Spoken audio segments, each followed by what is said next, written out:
Ms. Carter, according to your complaint, you met the defendant, Mr. Polk, in church. Yes.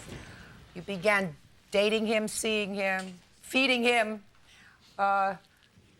lent him a lot of money, according to your complaint, about $2,700. Yes. During the course of this relationship, you're no longer seeing him, and he says that he doesn't owe you any money because you say, according to your... She never... Shh, don't talk over me. You say, although she gave you money... Correct. She gave it to you because God told her so. Yeah. She told me that... I told her... I asked her, I said, well, you know, there's no way I can pay you back this money. You know, she said, don't worry about it, you know. I talked to God about it, and he said it was okay for you to help, for her to help me. I said, fine. I said, but, you know, in the event that you do need my help, you know, I'll be there for you. You know, what did you mean by that, sir?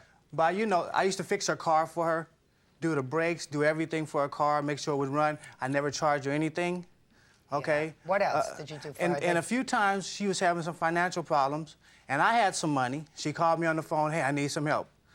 I loaned her money. Well, I didn't loan it to her, but I gave it to her. At one time, it was like $60.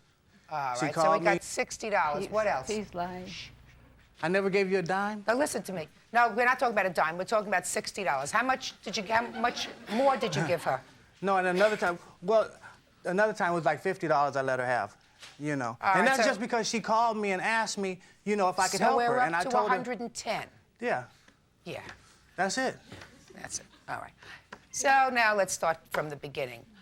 Which church did you meet him at? New Philadelphia Missionary Baptist Church. And tell me about the meeting. I had seen him there. He'd been going to church there for about a year when, well, about 8 months, when he was invited to my home for breakfast with some other people. Someone who had been invited him. And that was in August of 1995.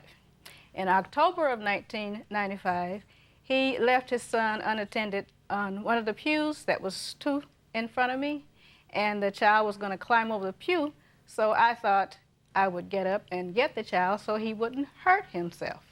So I got up and got the child. When he came back, I sent the child back to him. He sent the child back to me.